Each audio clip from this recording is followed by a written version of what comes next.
Sudah terlihat Pak Edi ya? Sudah, Pak. Baik.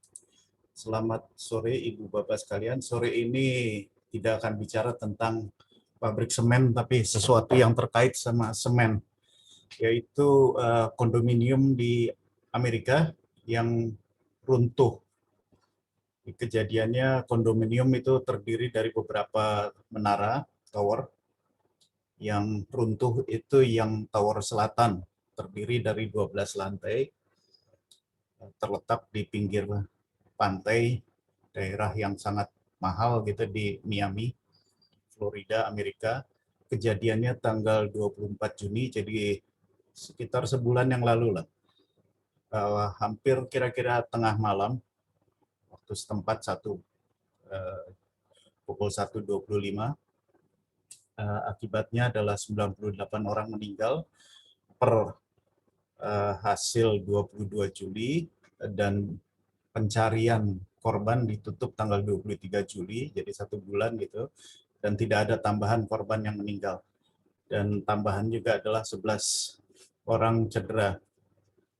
Bisa dilihat daerah yang cukup bagus gitu ya. Lokasinya ada di sini.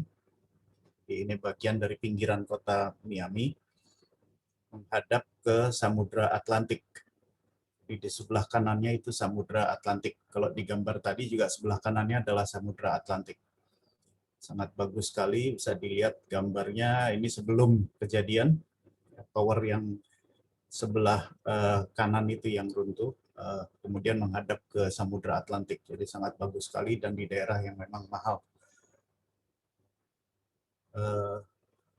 Investigasi masih berlangsung, tapi beberapa sudah bisa dinyatakan oleh pihak otoriti bahwa faktor-faktor yang mendukung terjadinya bencana itu, bencana manusia ini ya, adalah degradasi dari reinforced concrete strukturnya, terutama yang ada di parking garage. Jadi memang di bawah sekali, karena ada penetrasi air dan juga korosi. Memang karena dekat dengan pantai, mungkin ada penetrasi air masuk lalu merusak steel concrete structure-nya. Hal ini sudah dilaporkan di tahun 2018, karena memang mereka harus sudah memperpanjang izin bangunannya, sudah hampir 40 tahun. Kalau nggak salah tahun ini mereka 40 tahun, jadi mau diperpanjang, dan pemeriksaan terakhir di April 2021 itu kondisinya makin memburuk. Sudah disiapkan dana untuk perbaikan sebelum runtuh, tapi sudah keburu runtuh. Nah, yang menarik yang di bawah ini. Jadi tanahnya juga menurun, sinking ground level itu. Kemudian juga ditemukan bahwa reinforcing steel-nya juga kurang dari runtuhan-runtuhan yang dilihat gitu ya. Dan diduga memang ada korupsi selama konstruksi. Jadi salah satu faktornya memang mungkin adalah besinya itu yang dikurangin, korupsi. Jadi negara maju dengan daerah yang bagus seperti itu, korupsi juga ada rupanya. Dan ini sedikit video dari Profesor Sipil tentang reinforced concrete. Cukup menarik apa yang disampaikan. I joined Northeastern University on September 10, 2001 with the expertise on reinforced concrete performance against earthquake, and starting the second day after 9/11, I started looking at progressive collapse of concrete structures as well. Progressive collapse is a case that starts from a local, usually small relative to the size of building failure, that then propagates throughout the structure, leading to partial or full collapse of structure. What could happen is the sudden failure of the slab. The impact of the slab and its additional weight would impose more load on the floor below, and that is what propagates throughout the height of the building. Now, in this case, we are looking at a slab that is properly designed by very slight changes, very little amount of cost, the column still could hold the slab up. So after any failure, like what happened in Florida, in Miami, the collapse of the concrete building, people can have more active potential contribution to reducing the risk by being more vigilant. When we have reinforced concrete structures, they will crack. So that's part of the design. Crack in reinforced concrete structures is expected. If the cracks are active, that means they are opening up, particularly if they are inclined rather than vertical or horizontal. Those are the types of cracks that needs to be paid attention to. It would take much more initial damage to lead to a collapse of a well-designed, well-constructed, and well-maintained concrete structure. Katanya yang perlu diperhatikan retakan yang aktif, jadi makin besar dan terutama retakan yang menyilang, bukan retakan yang vertikal atau yang horizontal, tapi yang menyilang yang lebih harus diperhatikan. Itu saja dari saya, Pak Edi. Terima kasih.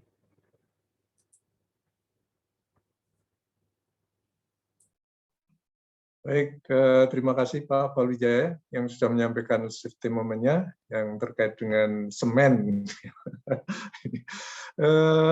Kita lanjutkan dengan acara pokok kita yang sore hari ini akan disampaikan oleh Pak Muhammad Ilyas. Waktu kami persilakan Pak Muhammad Ilyas. Terima kasih.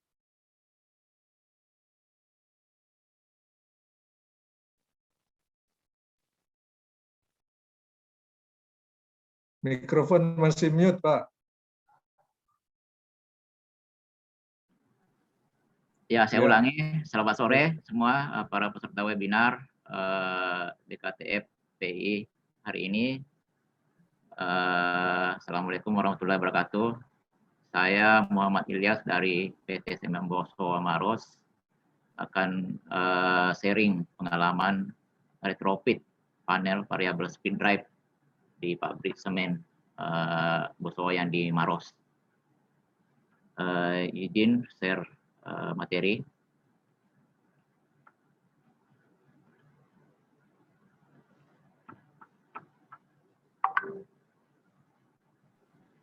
Ya, sudah kelihatan, Pak.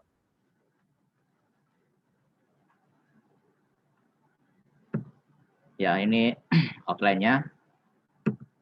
Nah, pertama, saya kan mungkin sedikit membahas masalah pabrik semen secara umum. Jadi bahan baku pabrik semen itu limestone ya, limestone itu atau batu kapur yang digiling atau dipecahkan, kemudian dicampur dengan clay. Kalau kalian lihat di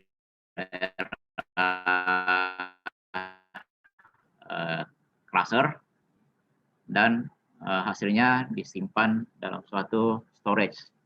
Kami sebut sebagai mixed storage. Kemudian limestone ini campuran dengan clay ini dicampur lagi dengan bahan penambah yaitu pasir silika, pasir besi maupun material lain yang sifatnya penambah dengan proporsi tertentu. Kemudian di-feed masuk dalam romil. Ini di sini digiling untuk mendapatkan produk yang dalam bentuk powder atau bubuk. Kemudian hasilnya disimpan dalam suatu penyimpanan yang disebut sebagai blending silo atau homogenization silo. Kemudian raw mix ini dimasukkan ke dalam kalau dalam pabrik semen itu biasa yang paling tinggi preheater. Nah, di sini terjadi transfer panas dari pembakaran batu bara. Ya, di situ ada proses kalsinasi. Nah, di sini kan batu kapur kan mengandung kalsium ya, kalsium karbonat, dan hasil kalsinasi itu akan menghasilkan akan memisahkannya dari gas CO2. Kemudian masuk ke dalam tanur putar atau kami sebut sebagai kiln. Itu di situ temperaturnya di ujung sampai 1450 derajat. Nah, di situ terjadi proses kimia karena di situ temperaturnya itu sudah cukup untuk membuat material solid tadi, seperempatnya itu sudah pasanya sudah cair. Nah, kemudian didinginkan, itu menghasilkan material yang bentuknya bulat-bulat seperti kelereng, itu kami sebut sebagai klinker, dan kemudian disimpan ke dalam suatu penyimpanan yang disebut sebagai klinker silo. Nah, kemudian klinker tersebut itulah yang akan dicampur dengan proporsi kecil dari gypsum dan bahan penambah lain yang kemudian dimasukkan ke dalam semen mill. Di situ digiling sampai halus. Itulah yang hasilnya yang kita kenal sebagai semen. Nah, kemudian selanjutnya ini semen didistribusikan, itu ada dalam bentuk bulk, kita dalam bentuk truk ya, truk bulk, mungkin kita biasa lihat dalam bentuk mobil-mobil kapsul ya, itu truk semen, ataupun dalam kantong yang tentu kita diproses di mesin yang disebut packer atau packing mesin. Nah, ini adalah tipikal flow diagramnya dari pabrik semen. Mungkin ada yang berbeda, tapi itu pada prinsipnya sama, hanya mungkin beda teknologi.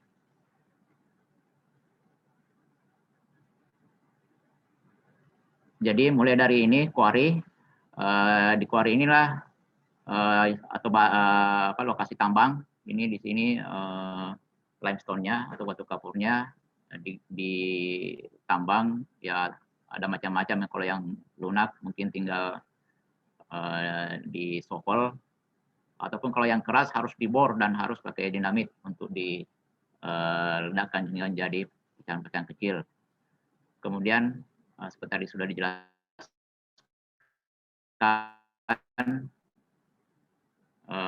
digiling dalam crushing plant, kemudian masuk ke dalam mix storage. Nah, dari mix storage ini ditambah dengan bahan korektif atau bahan penambah, tadi juga sudah disebutkan, masuk ke dalam feed bin.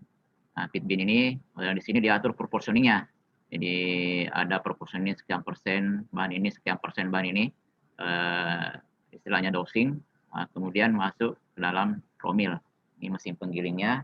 Tadi bentuknya ini mungkin ukurannya masih 8 cm maksimal. Di sini produknya sudah jadi powder. Nah, kemudian di atas ini ada separator atau classifier. Jadi di sini fungsinya untuk memisahkan material yang sudah halus hasil gilingan dengan yang kasar. Jadi yang halus ini akan ditarik oleh fan. Ini ada fan di sini, keluar ke cerobong.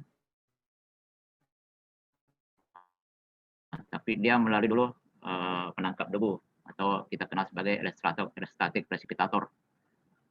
Kemudian material tadi yang ditangkap dari IP dan sudah dalam bentuk powder, nah itulah yang hasilnya dalam raw mix yang disimpan ke dalam raw mix atau blending silo. Nah, kemudian raw mix tersebut tadi, nah itulah yang selanjutnya dimasukkan ke dalam preheater. Jadi preheater ini terdiri dari cyclone itu yang bersusun. Di sini terjadi perpindahan panas dengan pembakaran dari ujung ini. Jadi panas dari sini, kemudian material yang masih dingin dari sini terjadi perpindahan panas, sehingga di bawah sini sudah sampai 900 derajat Celcius. Nah, di situ sudah terjadi proses kalsinasi, di mana komponen kalsium tadi itu berpisah dengan gas karbonnya. Nah, kemudian dia masuk dalam kiln. Di sini kilnnya berputar ya, berputar. Di sini di ujungnya pembakaran dengan bahan bakar batu bara. Jadi di sini ada cold mill untuk penggilingan batu bara sebelum dimasukkan ke dalam kiln melalui alat burner. Nah, tadi material ini jadi dia mengalir pelan-pelan, kemudian di sini terjadi proses kimia sehingga menghasilkan material yang kita sebut sebagai klinker. Nah, supaya dia bisa diproses lebih lanjut, dia harus didinginkan oleh umumnya pendinginan udara, namanya klinker cooler. Kemudian material halusnya ditangkap oleh alat penangkap debu. Kemudian material yang klinker yang sudah dingin tadi, itulah yang dimasukkan ke dalam klinker silo atau klinker storage. Nah, klinker ini sebenarnya sudah bahan setengah jadi dia sudah bisa dijual mungkin ke pabrik semen lain yang tidak punya kiln, dia hanya punya penggilingan semen saja. Itu banyak juga kami lakukan di tempat kami dan umum di pabrik semen, itu menjual klinker ataupun membeli klinker untuk diproses menjadi semen. Nah, klinker ini kemudian dimasukkan ke dalam pit bin, dicampur dengan bahan gypsum dan bahan-bahan penambah lain dengan proporsi tertentu.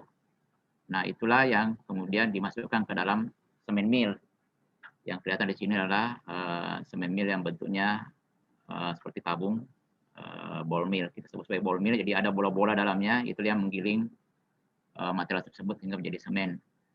Nah, kemudian di atas juga ada seperti di raw mill tadi, ini ada separator juga, jadi dia memisahkan antara yang masih kasar dengan yang halus. Yang kasar balik lagi ke sini digiling ulang, yang halusnya ditarik ke filter oleh fan ini, dan kemudian itulah hasilnya yang jadi disimpan dalam semen silo, yang kemudian didispatch dalam bentuk truk bulk ataupun dikantongkan dalam mesin yang disebut sebagai pengantongan semen atau mesin packer.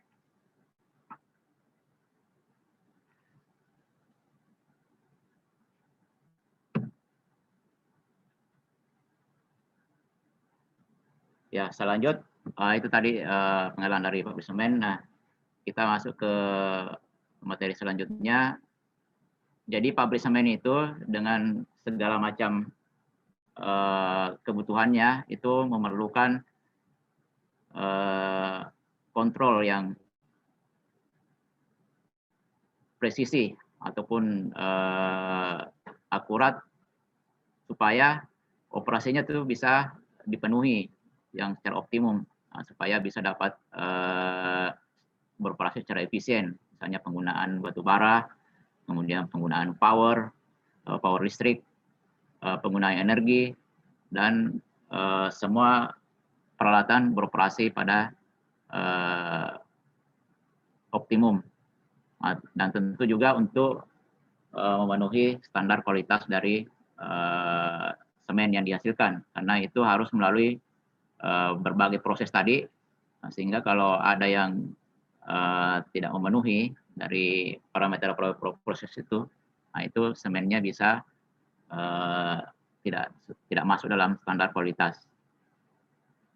Nah, beberapa peralatan seperti yang sudah disebutkan tadi, feeder untuk dosing, itu ada pencampuran, kemudian separator untuk pemisahan, kemudian fan. Nah, fan ini ada sebagian besar itu harus diatur putaran kecepatannya untuk mengatur flow udara.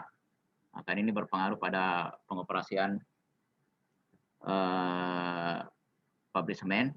Kemudian kiln, tanung purta tadi, millnya. Kemudian ada juga beberapa pompa untuk air pendingin atau ya dan lain-lain, itu harus diatur kecepatannya untuk mengatur aliran material, bahan bakar maupun udara. Kemudian sebagian besar itu digerakkan pakai mesin atau motor listrik, motor induksi, dan khusus untuk yang bisa diubah kecepatan putarannya itu harus dilengkapi dengan variable speed drive. Ada juga beberapa yang masih pakai motor DC, cuma di pabrikan lebih baru itu rata-rata sudah diganti dengan motor AC dan variable speed drive AC. Nah, ini ilustrasi sederhana dari AC drive maupun AC drive system. Jadi ya, suplai ke motor itu biasa juga disebut sebagai frekuensi konverter. Itu dipakai untuk mengatur speed ataupun torsi dan kadang-kadang juga posisi dari suatu motor. Nah, kemudian drive system ini ya dari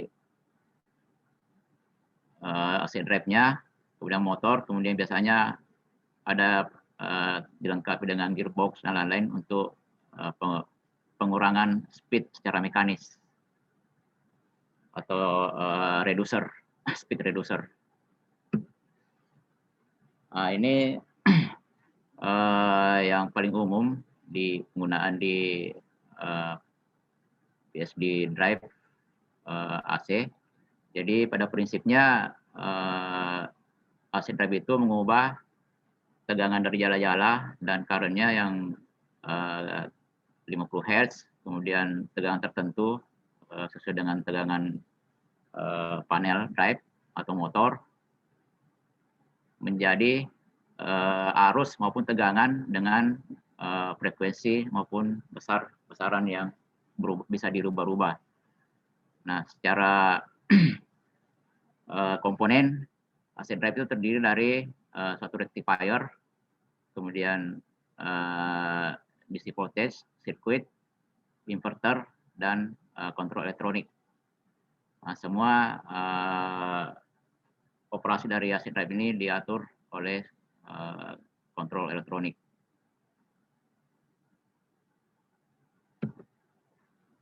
Nah, ini gambaran dari tipe PSD drive yang ada di Maros Semen Plant. Kami punya 2 line pabrik di sini. Line 1 itu mulai operasi tahun 1999. Kemudian line 2 mulai operasi tahun 2016, jadi lebih baru. Nah, yang line 1 ini ya ini kebanyakan kami pakai produk ABB untuk variable speed drive-nya. Ada Samistar, itu ya yang kami sekarang jadikan sebagai untuk retrofit. Kemudian ada juga CS 600. Ini lebih baru sedikit, tapi sudah mau masuki juga masa obsolete dan akan kami ganti mungkin ke depan. Kemudian ACS 800 ini lebih baru, jadi ini masih disupport oleh untuk maintenance-nya maupun spare part-nya. Kemudian DCS 500, nah ini yang DC drive, jadi yang pakai motor arus arah.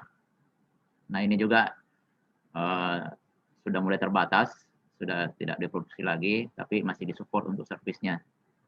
Dan yang terakhir ini adalah cycle converter. Ini khusus untuk semen mill. Ini adalah converter AC ke AC.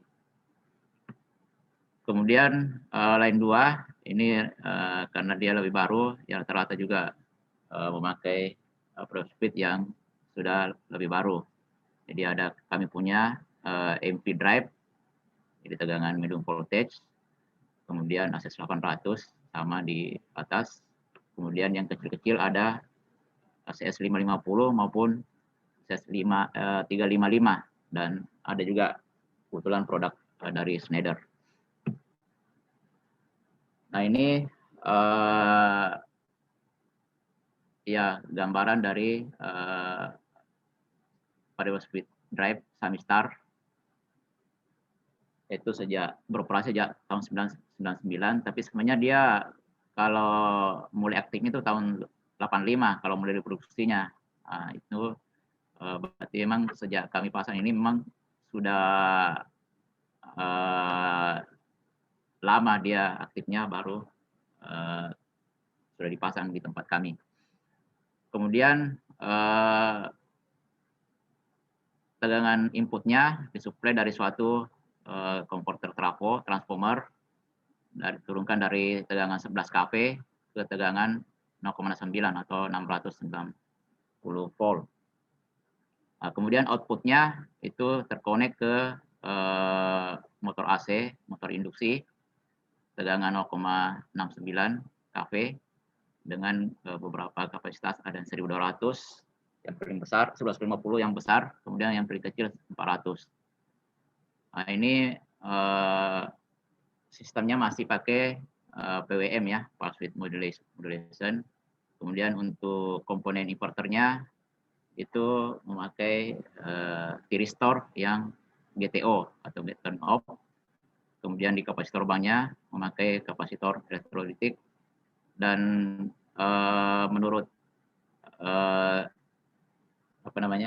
technical speknya ini tipe yang pertama kali yang pakai digital control atau yang berbasis mikroprosesor. Jadi sebelumnya itu memang belum digital control.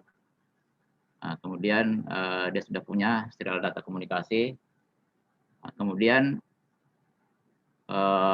operation mode-nya dia scalar, yang ini yang paling umum, dan bisa juga vektor. Itu tapi itu hanya dalam aplikasi tertentu yang membutuhkan aplikasi yang betul-betul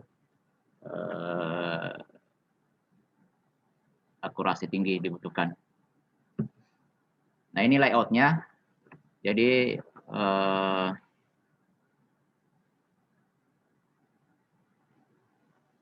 ini tampak luarnya dalam keadaan pintu panel tertutup, tapi kalau dibuka, nah ini yang kelihatan. Jadi ini suplai dari trafo, keluaran trafo masuk ke sini, ke input, kemudian masuk ke dalam bagian disebut CTU atau kontaktor unit,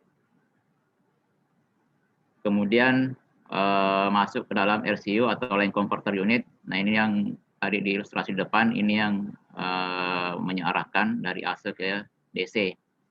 Nah, ini di atas ini ada DC bus connection-nya, kemudian ada kapasitor bank unit. Nah, kemudian di ujung paling kanan ini adalah inverter unit. Nah, inilah yang mengubah tegangan DC menjadi tegangan AC yang supply ke motor. Nah, jadi yang saya tulis merah ini itulah yang akan kami retrofit atau ganti, sehingga panel lamanya tetap kita pakai, tapi isinya sudah kami ganti baru sebagian, yang lainnya masih dipakai.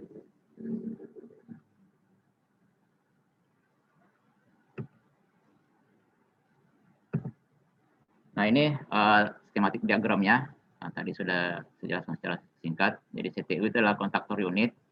Jadi dia menghubungkan supply ke ini RCU converter yang menjadi penyearah dari AC ke DC. Kemudian kapasitor bank unit untuk memperhalus tegangan keluaran dari penyearah ini. Nah, inilah yang tegangan DC ini akan menyuplai ke inverter unit yang akan mengubah tegangan dari DC ke AC untuk yang suplai ke motor. Nah, semuanya ini disupervisi atau dipantau ataupun dikontrol dari suatu kontrol panel.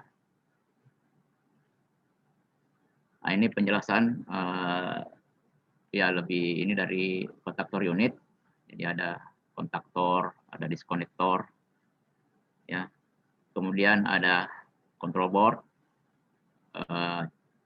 charging resistor untuk kapasitor bank pada saat dia startup. Kemudian auxiliary power 24 volt. Kemudian di converter unit, ini yang terdiri dari jembatan dioda yang 6 pulse. Kemudian ada snubber circuit untuk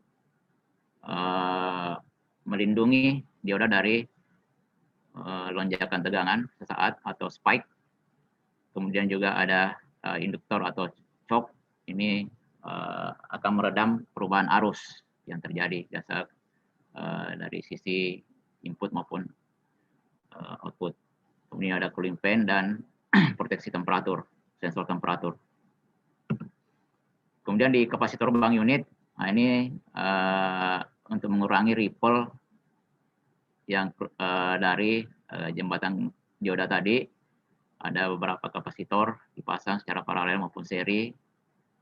Kemudian ada juga resistor untuk membagi tegangan merata, ada control board, dan juga ada cooling fan dan temperatur monitoring. Nah, kemudian di inverter unit ini yang akan membentuk tegangan AC 3 pas dari tegangan DC tadi. Nah, itu komponennya ada GTO thyristor, kemudian freewheeling diode, kemudian choke untuk proteksi perubahan arus, kemudian ada snubber kapasitor untuk meredam perubahan tegangan yang biasa kalau switching ininya thyristornya. Kemudian ada DC chopper, jadi semua tadi energi dari induktor ataupun kapasitor ini dikembalikan ke sistem DC lewat chopper ini. Kemudian ada beberapa control card, power supply card, kemudian fast amplifier. Ini yang mengatur switchingnya ini thyristor, sehingga bisa diatur tegangan ataupun frekuensi keluaran dari inverter. Kemudian main control card ini yang mengatur semua prosesnya. Kemudian ada I/O card, terminal block, current, pengukuran arus yang keluar ke motor, kemudian kontrol panel. Nah, ini ada beberapa pengalaman kami di Plant Maros. Jadi beberapa kami alami major failure seperti EV fan, kemudian classifier, kemudian clinker cooler fan. Nah, itu beberapa komponennya sering masalah itu bagian dari inverter unit. Nah, seperti GTO thyristornya, kemudian dioda snubbernya, kapasitornya, kemudian card-cardnya yang di shopper juga. Nah, ini biasa kalau ada major failure gini, biasa butuh beberapa hari untuk repairnya, ganti komponen maupun troubleshooting. Jadi troubleshooting, ganti komponen, biasa harus beberapa kali sampai bisa running kembali. Nah, kemudian ini dari ABB-nya, jadi karena kami pakai produk ABB, jadi dari ABB-nya sudah membagi produk-produknya itu dalam 4 tahap life cycle. Jadi dari aktif, ini masih diproduksi, kemudian klasik sudah tidak diproduksi, tapi spare part-nya masih ada, service juga masih disediakan. Kemudian limited, limited ini biasanya spare part mungkin sudah jarang, tapi service masih bisa. Nah, kalau obsolete, ini benar-benar sudah tidak diproduksi dan spare part sudah tidak diproduksi juga. Jadi memang pilihannya tinggal diganti. Nah, ini salah satu statement dari ABB untuk life cycle produk Samistar. Jadi di sini disebutkan tahun 2017 itu sudah masuk fase obsolete. Nah, jadi rekomendasinya adalah retrofit atau ganti. Jadi atau malah dibuang atau di recycle kalau disebutkan di sini. Nah, tahun 2020 kami lakukan asesmen bersama dengan PT ABB Sakti Industri. Jadi ada 7 peralatan utama, ini statusnya sudah obsolete, ada 1 yang masih limited, tapi ini semua termasuk dalam kategori criticality 1. Definisinya di sini dia pengaruhnya ke operasi pabrik itu tinggi, jadi kapan itu masalah pasti pabriknya berhenti. Kemudian high failure probability itu tinggi juga. Nah, ini berdasarkan dari environment-nya, entah dari ambient temperatur, kemudian humidity, kemudian sering start stop. Jadi rekomendasinya adalah retrofit atau upgrade ataupun penggantian dengan peralatan yang masih dalam fase aktif. Nah, ini beberapa spesifika teknisnya dari peralatan yang tadi disebutkan, dan fotonya ada.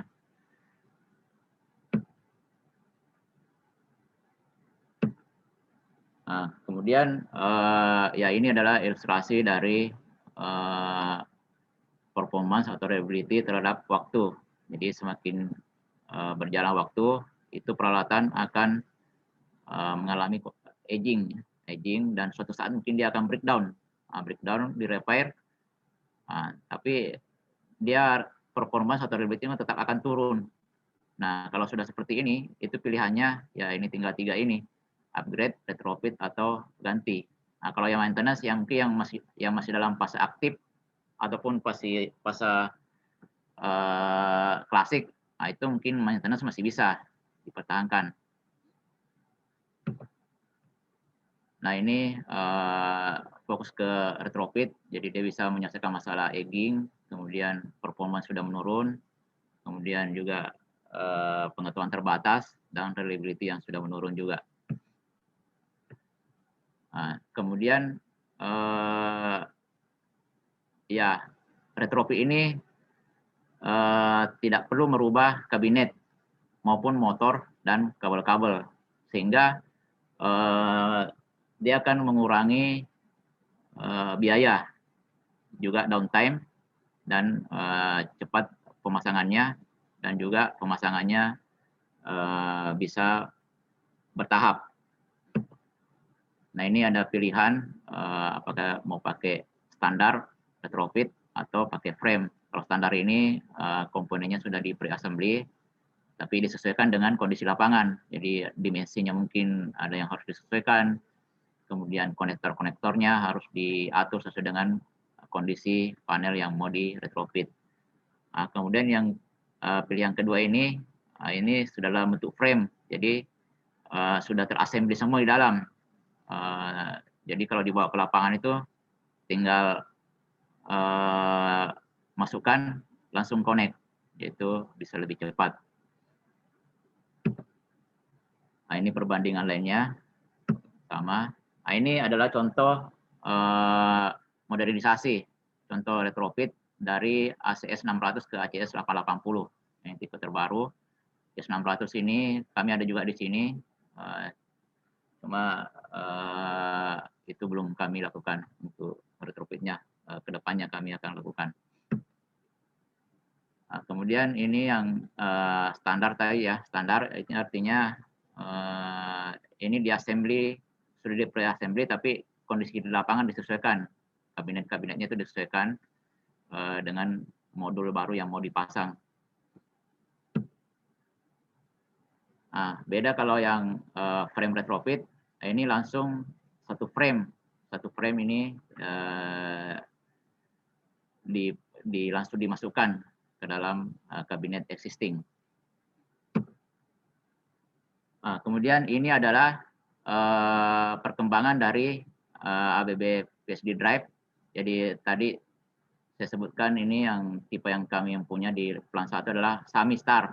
Jadi bisa disebut sebagai yang pertama dari generasi pertama dari yang tipe industrialnya. Ada juga sebelumnya, tapi mungkin tidak belum tipe yang terlalu dikenal atau industrial.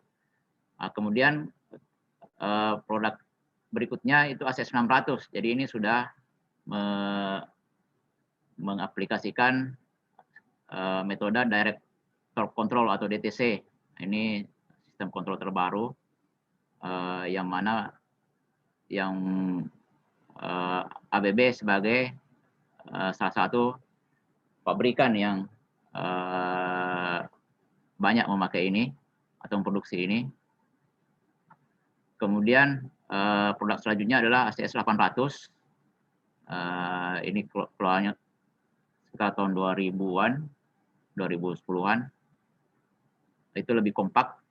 Kemudian ACS 880, nah itu lebih ada perubahan performance lagi, lebih meningkat, lebih bagus dari produk sebelumnya. Nah, jadi ini dari Samistar tadi itu kami retrofit ke CS880 komponennya, sehingga ini adalah beberapa fiturnya. Jadi director control, jadi dia bisa mengatur langsung torsi, beda dengan tadi Samistar, dia belum ada fasilitas kontrolnya, hanya frekuensi saja. Kemudian di inverternya sudah menggunakan juga IGBT atau insulated gate bipolar transistor. Ini performanya lebih bagus dari GT Auto Restore. Dia lebih cepat karena dia bersifat transistor, dan dia juga sudah bisa untuk tegangan arus yang lebih tinggi. Kemudian modul-modulnya ini bisa dibuat paralel, sehingga kalau ada salah satu yang trouble, itu PSD-nya masih bisa beroperasi, tapi tentunya dengan kapasitas yang berkurang. Nah, beda kalau misalnya yang produk-produk yang tidak paralel, nah itu kalau ada satu modul yang masalah, nah udah pasti PSD-nya nggak bisa running. Kemudian juga ada fasilitas sector off. Nah, ini fasilitas tambahan yang mana kalau ada stop motornya misalnya karena ada yang mau dikerja di lapangan di motornya, atau ada yang mau dicek, mau dicari, misalnya ada trouble. Nah, ini fungsi safety-nya. Jadi walaupun ada tegangan masuk di variable speed drive-nya, itu motor tidak akan berputar karena sudah diblok oleh sector off ini. Jadi ada kondisi tertentu yang mengaktifkannya. Kemudian fitur lainnya adalah cooling fan dan kapasitornya itu lebih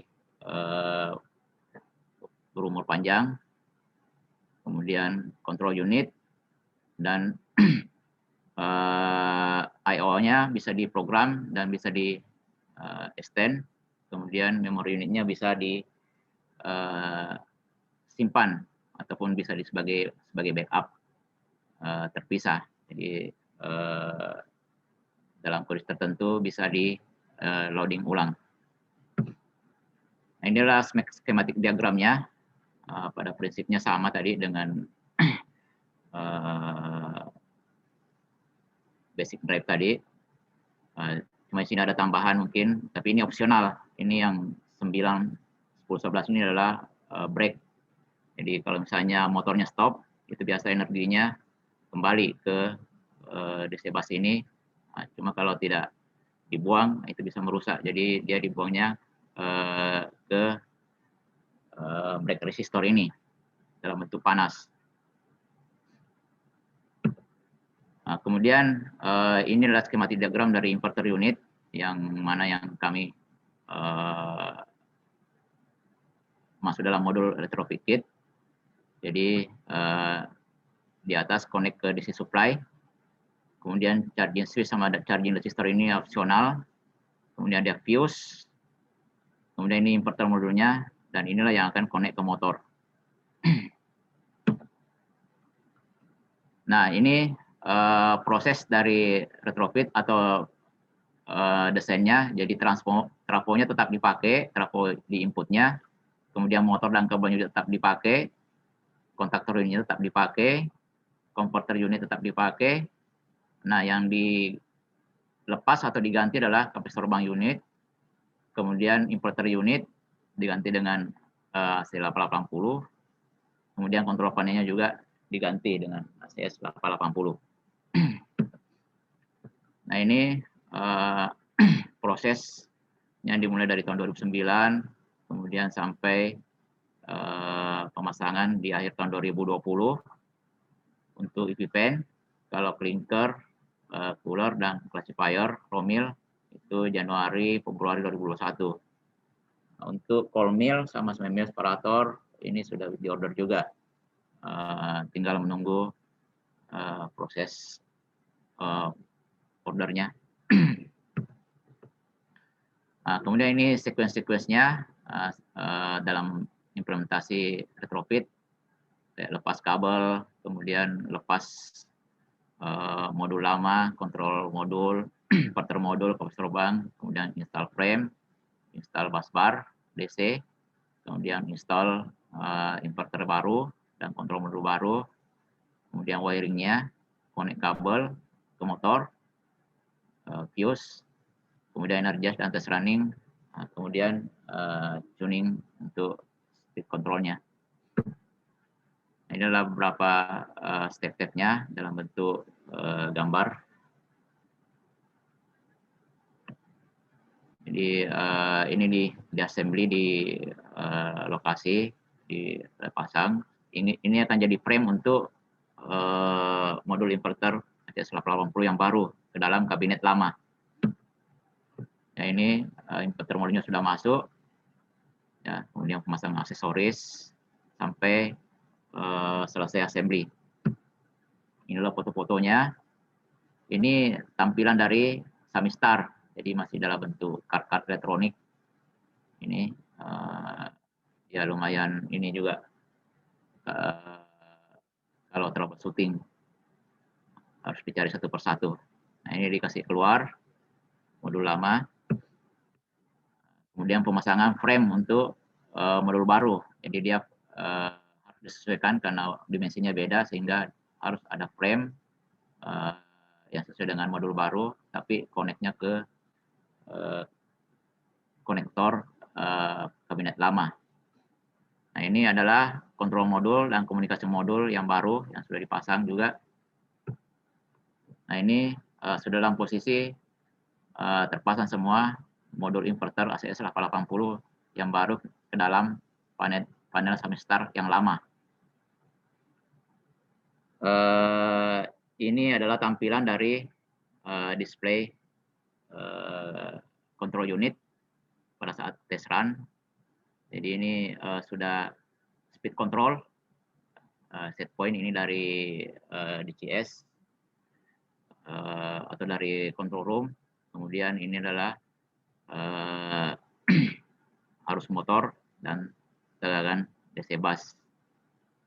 Jadi ini kebetulan motor ini adalah motor yang speednya 500 RPM atau sekitar 90% ya, bukan 95, 90% dari speed nominal.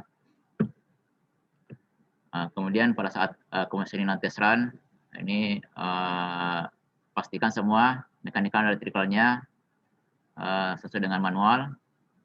Kemudian pengukuran insulation resistance untuk memastikan tidak ada yang short circuit.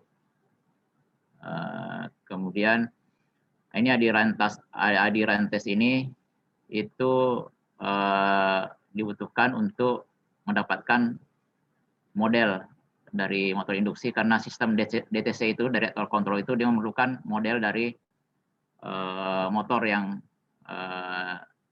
diatur speednya. Jadi dia butuh ini adiran tes sehingga didapat parameter yang biasanya berupa tahanan stator maupun induksinya atau reaktansinya. Kemudian startup, ini yang mode yang dipilih adalah mode speed control untuk control mode-nya. Kemudian operation mode-nya di-set ke director control. Semua parameter hasil tes ini kemudian disimpan. Kemudian data loggernya di-configure untuk ada alarm atau fault. Kemudian tes juga sistem safety-nya disimulasi apakah berfungsi. Kemudian ya untuk EV-Pen ini sejak 2020 Oktober ini sudah running secara kontinu sehingga dia lebih bagus reliability-nya dan juga speed control-nya juga lebih bagus dibanding produk yang diganti, itu Samistar. Sama juga yang cooler fan dan Romil itu juga sudah running sejak Februari 2021 dengan reliability yang lebih bagus dan juga speed control. Nah, peralatan lain yang kami rencana retrofit yaitu commil fan, kemudian semi-mill separator, kemudian yang DC drive di kilang itu kami rencana ganti karena ini tidak bisa di retrofit, dia produknya tidak modular. Kemudian upflow feeder juga ini akan kami rencana ganti. Ya, saya rasa itu dari saya, Pak. Terima kasih atas perhatiannya. Assalamualaikum warahmatullahi wabarakatuh. Waalaikumsalam warahmatullahi wabarakatuh. Terima kasih Pak Ilyas yang sudah menyampaikan pengalaman retrofit VSD panel ya. Iya, Pak. Saya nyatet tadi arusnya aja 1000-an ampere itu kan, tegangan juga hampir 1000 volt. Wah, ini berarti ini ordernya sudah sekitar 1 mega ini ya Pak ya. Iya, Pak. Besar sekali. Baik, kita lanjutkan dengan ini ya, pertanyaan.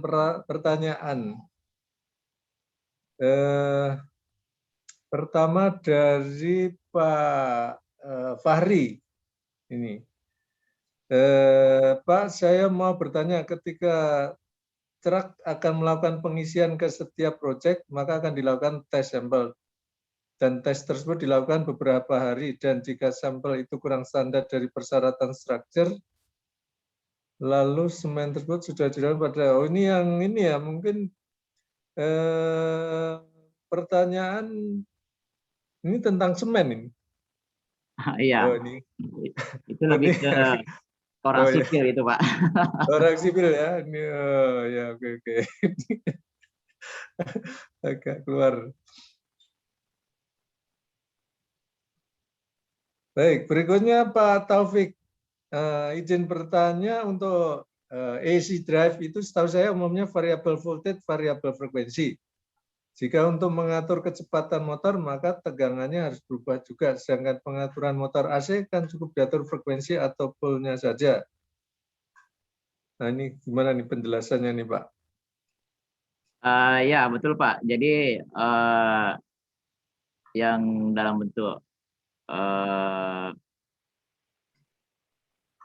dalam mode skalar, yaitu memang variabel voltage dan variabel frekuensi. Jadi kecepatan motor itu kan dia proporsional dengan frekuensi motornya atau tegangan yang suplai ke motor. Cuma itu kalau tegangannya tidak diubah, itu dia arusnya akan naik, karena dengan perubahan frekuensi itu kan berarti reaktansi induktifnya itu akan berubah. Jadi kan frekuensi kan berhubungan dengan reaktansi. Jadi dengan demikian tegangan juga harus dirubah supaya flux dari motor tersebut itu konstan.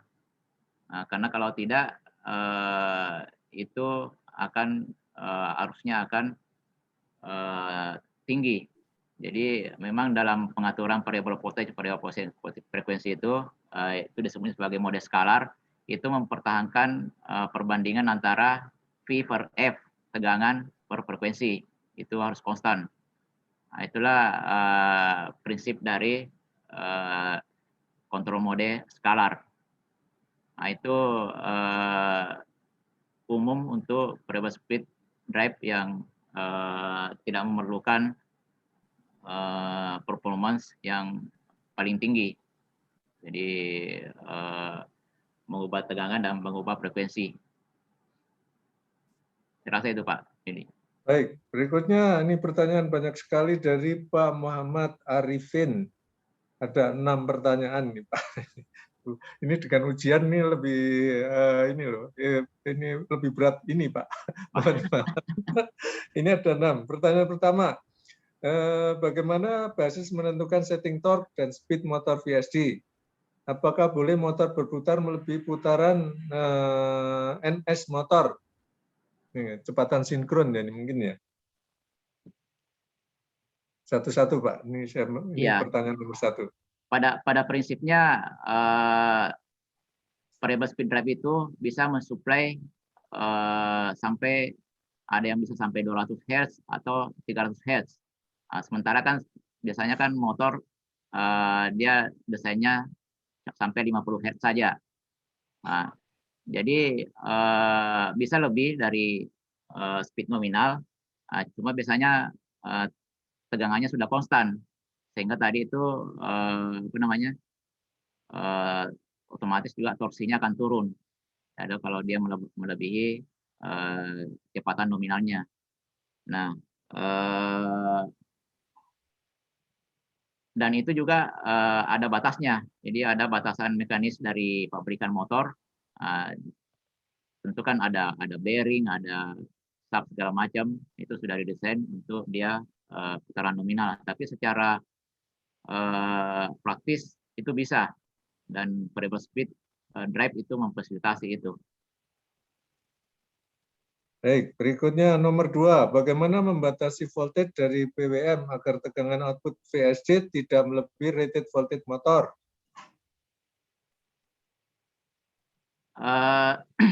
Ya, jadi itu sudah disesuaikan dengan apa namanya? Jadi tegangan motor itu sudah disesuaikan dengan dari tegangan supply, kemudian tegangan DC-nya itu pasti tidak harus disesuaikan dengan tegangan input motor. Nah, cuma ada beberapa mungkin aplikasi itu tegangan motornya lebih tinggi daripada tegangan PSD-nya. Nah, itu biasanya diubah di penyarannya yang bisa mengubah tegangan, menaikkan atau menurunkan. Nah, tapi kalau dalam kasus yang umum, itu tegangan supply itu biasanya harus sama dengan tegangan motor. Nah, kalau di luar itu misalnya beda dengan keluaran antara PSD dengan tegangan motor, ya mungkin kadang harus ada trafo misalnya untuk menaikkan atau menurunkan tegangan. Baik, berikutnya nomor 3, apakah ada spesifikasi motor yang digunakan untuk aplikasi VSD motor? Semisal MG1 Part 31. Wah, ini ada istilah MG1 Part 31. Jadi suatu motor yang mau diaplikasikan dengan variable speed drive itu dia harus tahan terhadap stres akibat karena keluaran dari variable speed drive itu tidak terus sinusoidal ya, ada mungkin ininya apa namanya, jadi Harmonik. ya ada sebagian harmoniknya, ada kotak-kotaknya, tidak sinus murni, sehingga motor itu harus tahan terhadap hal seperti itu.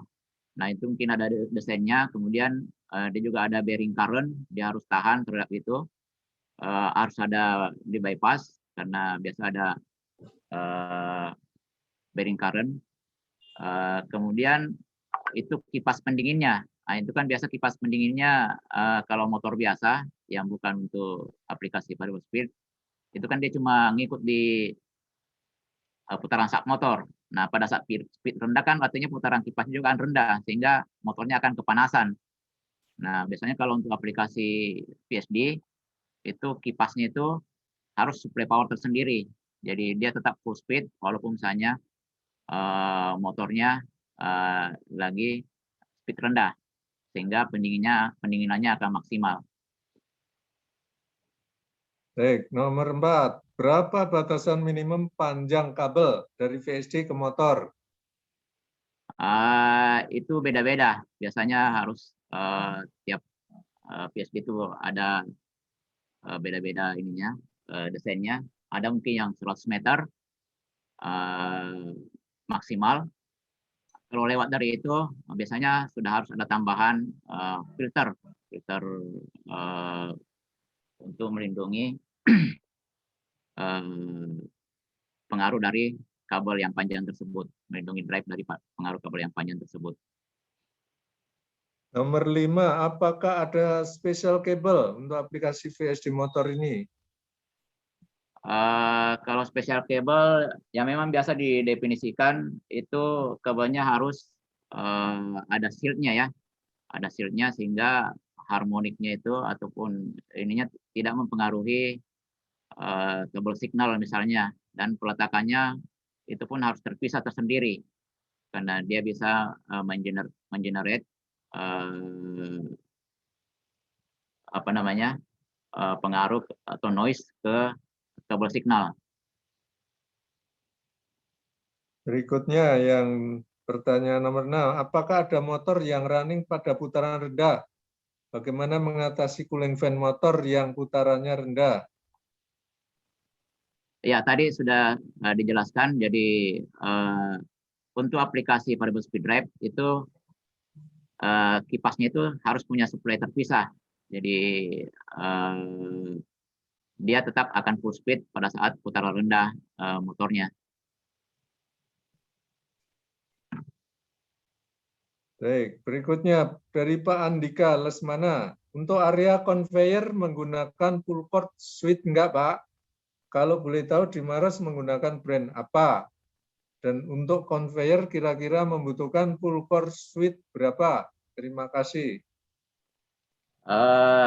Iya, kalau full cord switch itu ada dipakai. Cuma kalau brandnya saya nggak terlalu hafal karena ya ada kalau plan 1 karena dulu kontraknya dari Korea, nah itu banyak pakai brand Korea. Kemudian plan 2 itu dari China, jadi ada pakai brand China. Biasanya kalau untuk bel yang panjang itu bisa ada beberapa rope switch, bisa ada 3 atau 4 yang tersambung secara seri. Nah, itu akan jadi fasilitas dari operator di lapangan sebagai safety jika ada emergency. Baik, berikutnya dari Pak Dasri. Izin bertanya, Pak, alasan utama apa pemilihan komponen produk harus ke merek tertentu dibanding kompetitor lainnya? Dan bagaimana pula dengan komponen lokal, apakah juga dipergunakan, serta seberapa besar kekuatan dari kapasitor bank? Terima kasih.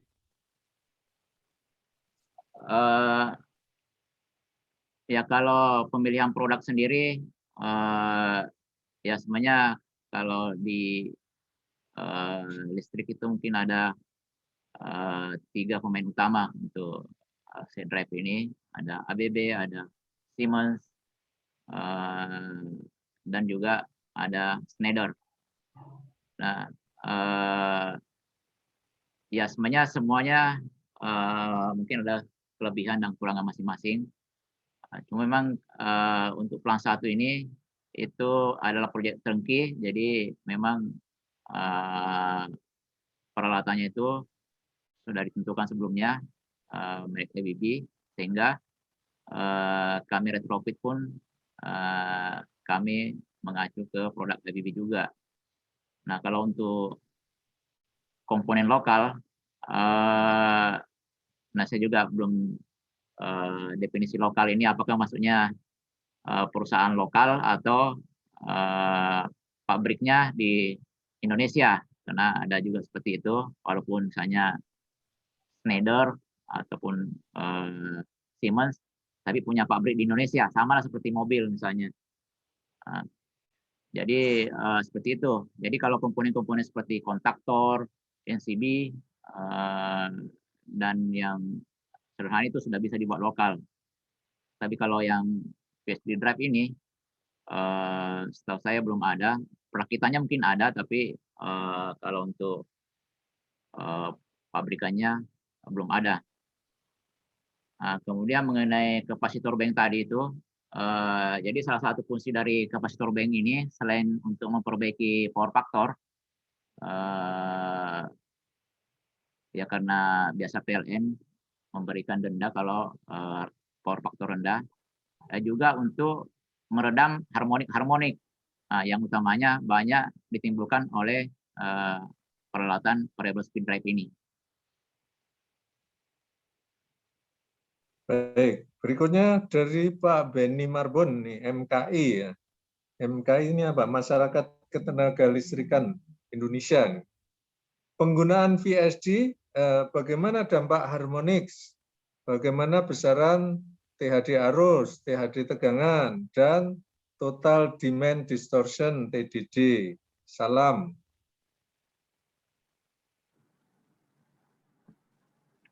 Ya, jadi memang PSD drive ini dia memproduksi harmonik, sehingga ada beberapa cara yang dipakai untuk mengurangi. Biasa kan targetnya biasa kalau untuk THD arus maupun tegangan itu adalah 5% dan 3%. Kalau di tempat kami belum pernah ukur sih secara langsung. Pernah tapi hanya spot-spot. Jadi secara inherent sebenarnya AC drive ini ada juga fasilitas untuk mengurangi pengaruh harmonik. Misalnya dipasangi filter internal ya, ada filter RCL, kemudian diodanya diubah, bukan rectifiernya bukan pakai dioda, tapi dia pakai peralatan aktif seperti IGBT ataupun thyristor, sehingga itu bisa diatur switchingnya, sehingga itu lebih halus tegangan keluarannya dan pengaruhnya ke harmonik juga lebih rendah. Jadi kombinasi dari komponen aktif atau aktif supply unit dengan filter itu bisa mengurangi pengaruh harmonik sehingga bisa mendapat target seperti yang disebutkan tadi, 5% untuk arus, 3% untuk tegangan.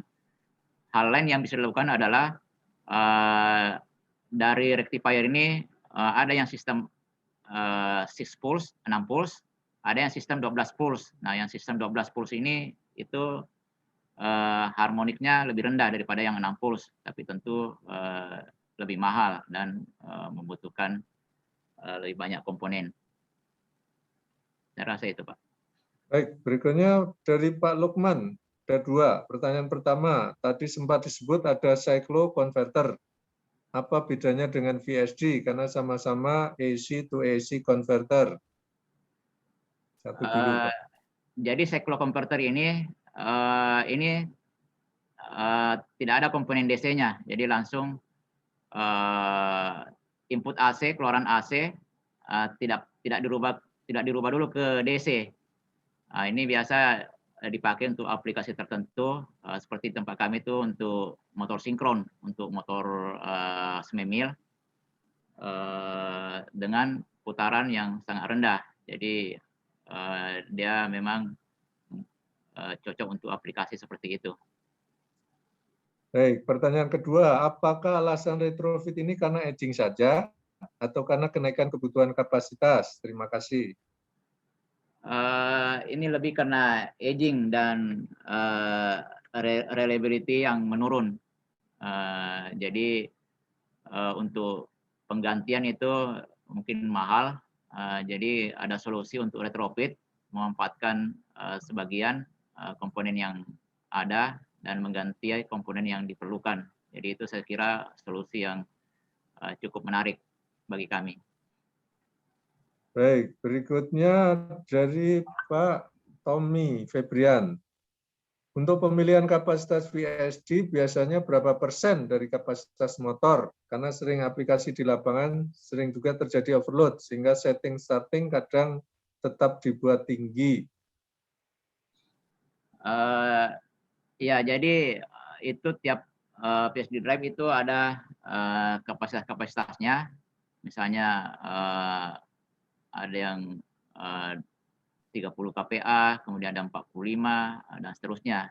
Jadi biasanya kalau mau aman itu setingkat lebih tinggi, pemilihan PSD itu setingkat lebih tinggi dari kapasitas motornya. Misalnya motor 30 kW, mungkin PSD-nya 45 kW. Jadi untuk mengantisipasi hal-hal seperti ada overload tadi. Nah, sebenarnya kan di PSD juga ada kapasitas normal, ada juga kapasitas heavy duty. Nah, biasanya kalau kapasitas normal itu sesuai dengan nameplate-nya. Nah, kemudian kalau dia berhubungan dengan beban yang heavy duty, itu biasa dia kapasitasnya menurun. Nah, itulah yang di matching biasa dengan kebutuhan kalau memang kita punya peralatan yang heavy duty. Baik, berikutnya pertanyaan dari Pak Giovanno. Selamat sore Pak, mau izin bertanya, motor induksi memiliki karakteristik kontrol starting, kontrol kecepatan tergantung aplikasi.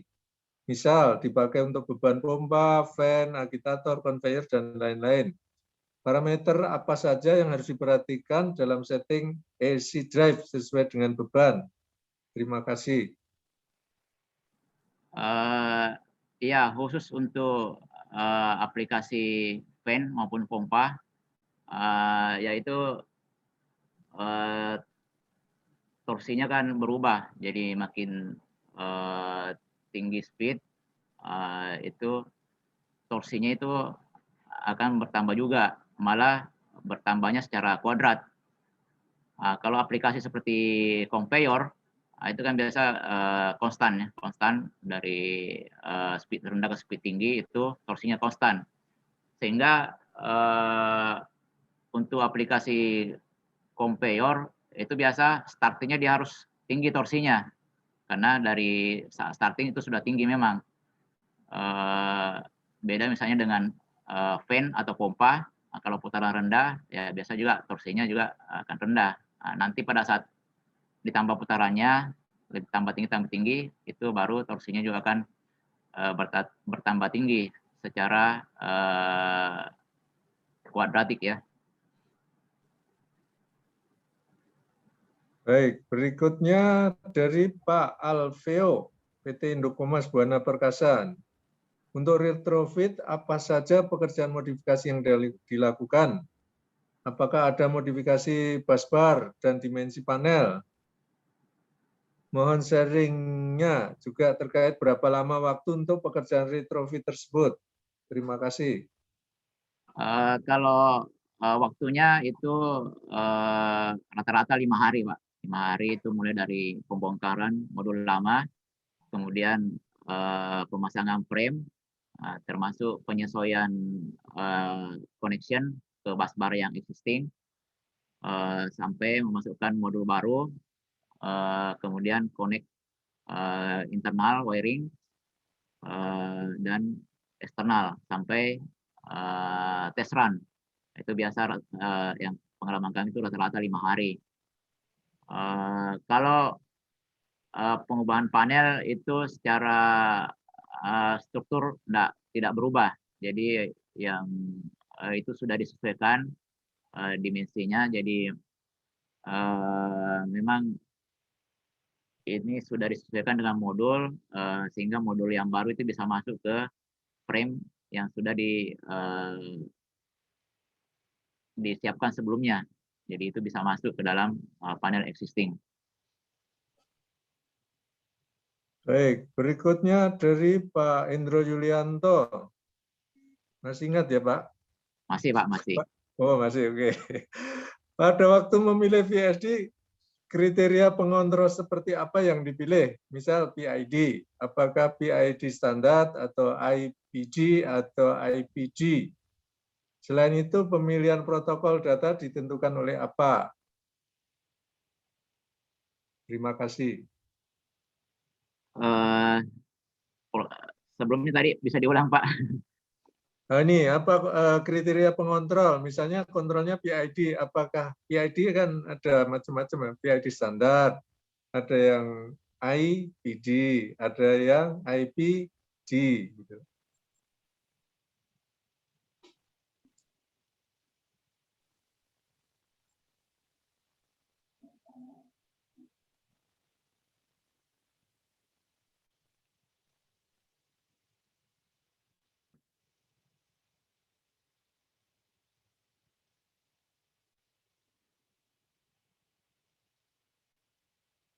Ya, Baik Pak, jadi pengontrol PID ataupun dalam kasus di variable speed drive itu rata-rata sebenarnya dia cuma pengontrol PI. Jadi misalnya pengontrolan flux maupun torsi itu dia masing-masing mempunyai pengontrol PI. Ya, jadi hanya komponen proporsional integratif saja. Itu dalam sebagian besar kasus itu cukup dengan PI saja. Nggak ada yang pakai D, Pak. Kalau untuk pengaturan proses itu biasa yang pakai D. Tapi dalam kasus di variable speed drive sepanjang yang saya tahu itu rata-rata PI. Protokolnya apa, Pak? Ini untuk komunikasi data. Pemilihan protokol. Kalau protokol ya biasanya kalau untuk yang produk yang lebih baru itu ya rata-rata hampir semua membawa protokol komunikasi seperti Profibus atau Modbus. Nah itu juga tergantung juga ke kontrol sistemnya, DCS-nya, apakah interface-nya mau di-connect lewat Profibus atau Modbus atau malah masih pakai hardwiring, masih pakai input-output modul. Nah kalau dalam kasus kami, kami kebanyakan masih pakai input-output modul. Baik, berikutnya dari Pak Fahri. Sore Pak Ilyas, di unit saya menggunakan ABB ACS 510 untuk penggunaan air handling unit dan I/O bisa terprogram melalui bus. Apakah di unit pabrik semen tersebut ada pengaturan kapasitas tertentu setting hazard motor, contoh mixer standar hertz ya, ini ya, frekuensi motor ya, setting frekuensi motor, contoh mixer di standar frekuensi berapa, conveyor berapa, dan pernahkah terjadi human error akibat VSD tidak sinkron dengan sistem yang mengakibatkan gagal produksi?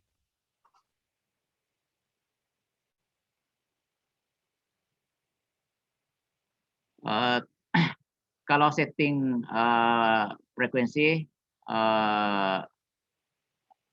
kalau dalam kasus kami mungkin itu ada di dosing system, proportioning, jadi pencampuran dari beberapa material, bahan baku. Jadi dia ada komposisinya sekian persen komponen ini, sekian persen komponen itu. Nah, itu diatur dengan mengatur kecepatan putaran dari masing-masing feeder dari material masing-masing. Dari situlah speednya diatur.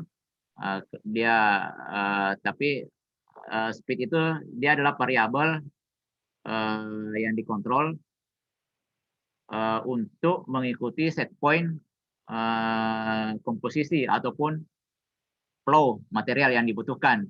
Jadi disitulah disetting speed yang diinginkan berdasarkan kebutuhan flow yang dibutuhkan dalam pencampuran material tersebut. Kemudian kalau human error ya mungkin saja ada, cuma saya rasa itu lebih ke mungkin ke operatornya pada saat mungkin dia setting speednya salah atau apa namanya, informasi dari orang quality-nya mungkin tidak sinkron dengan setting yang dilakukan oleh operator. Baik, berikutnya dari Pak Glani, Mangindaan. Untuk ABB ACS 880, apakah sudah bisa dioperasikan pada kecepatan rendah? Seberapa rendah kecepatannya dan bagaimana performansi dari regenerating operation ke motoring operation? Terima kasih.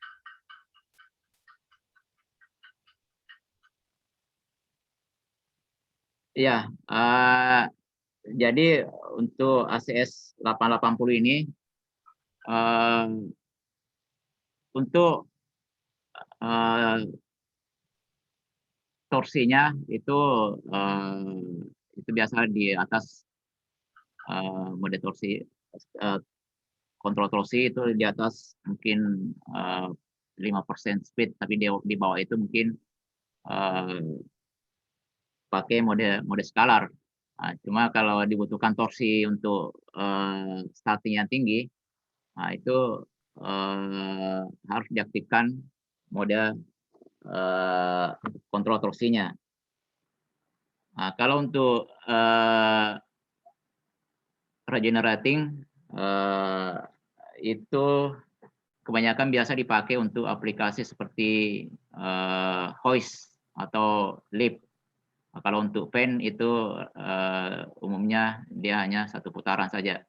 Nah, kalau hoist atau lift itu kan arahnya naik turun, kemudian ada beban. Nah, itu biasa ada regenerating di situ, dikembalikan ke sistem. Itu dari akibat dari regenerating itu.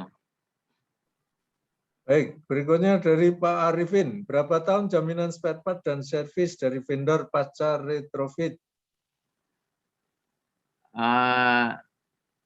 Ya, kalau garansi ya mungkin tidak ada disebutkan secara spesifik. Jadi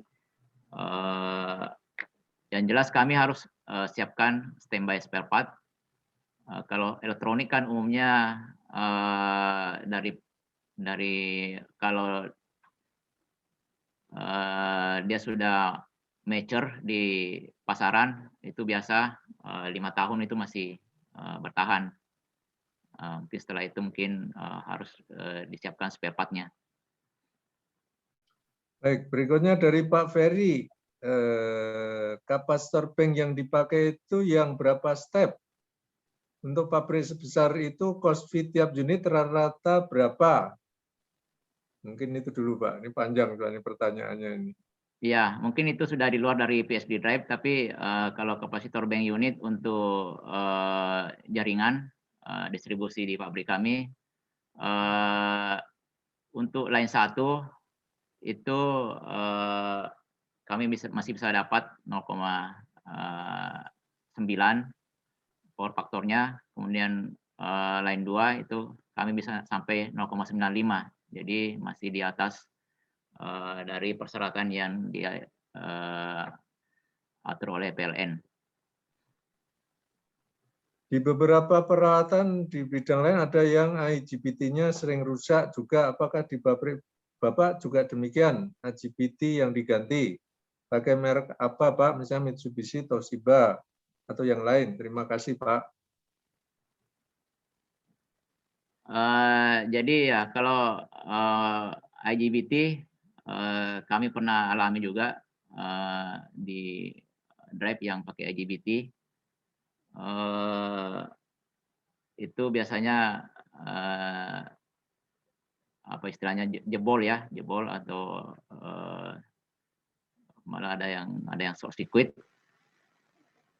Kemudian kalau mereknya kalau yang ABB biasa juga pakai merek ABB juga, tapi sebenarnya ada beberapa produk lain yang kompatibel seperti Toshiba ataupun ada beberapa merek lain yang Hitachi, ya kami juga pernah pakai Hitachi. Baik, berikutnya dari Pak Dedi Nugroho. Tadi diberikan salah satu motor induksi memiliki setting kecepatan 500 rpm atau 30% dari kecepatan nominalnya. Mohon dijelaskan berapa frekuensi dan tegangan motornya. Terima kasih. Ya itu tadi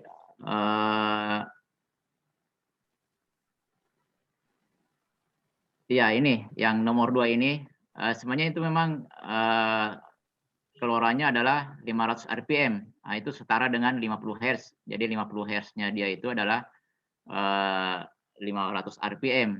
Nah, itu memang tergantung dari konstruksi motornya.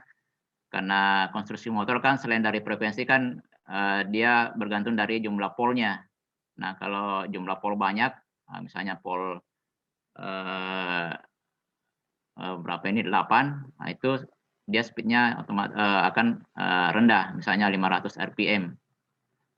Kemudian ya dia pakai tegangan input 660 volt, 1500 ampere. Baik, berikutnya dari Pak Ahmad Fajri. Kalau ada motor nameplate 1500 rpm terus mau menggunakan VSD ini diputar 1600 rpm, apakah bisa diterima? Dan apakah akan berdampak pada motor? Terima kasih. Iya, itu secara praktikal bisa. Mungkin ada aplikasi yang membutuhkan, tapi biasanya ada batasannya. Biasanya dari pabrikan motornya mungkin bisa dilihat dari technical specification-nya, tapi biasanya ada yang bisa sampai 130% atau maksimal 150% dari nominal speed-nya. Jadi itu tergantung dari pabrikan motor masing-masing. Kalau dari PSD-nya itu bisa lebih dari itu. Baik, berikutnya dari Ibu Endang Widayati. Ini sepertinya dari Kementerian ESDM, ini kaitannya sama efisiensi, Pak. Dengan pemasangan VSD bisa menghemat energi rata-rata berapa persen dari sebelumnya?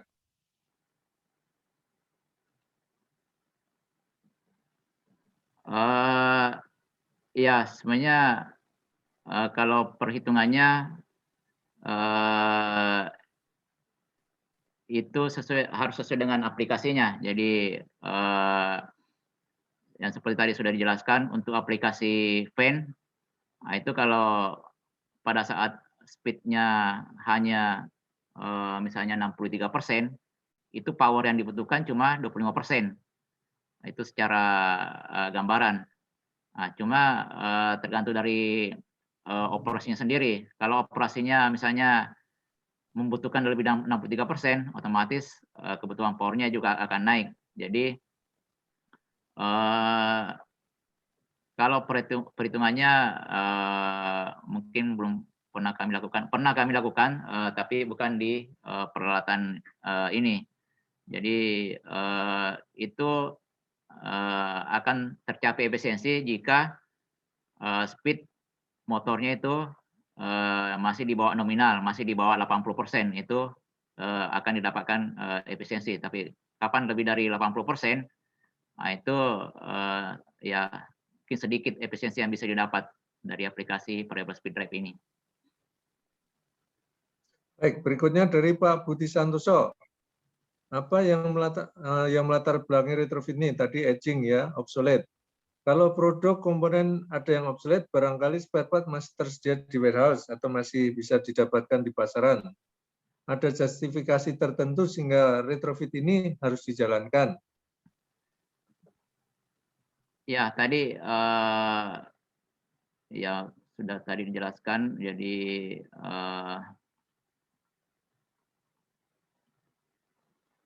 Jadi ini kami sudah beberapa kali mengalami major failure, dan akhir-akhir ini itu komponennya sudah susah didapat di pasaran.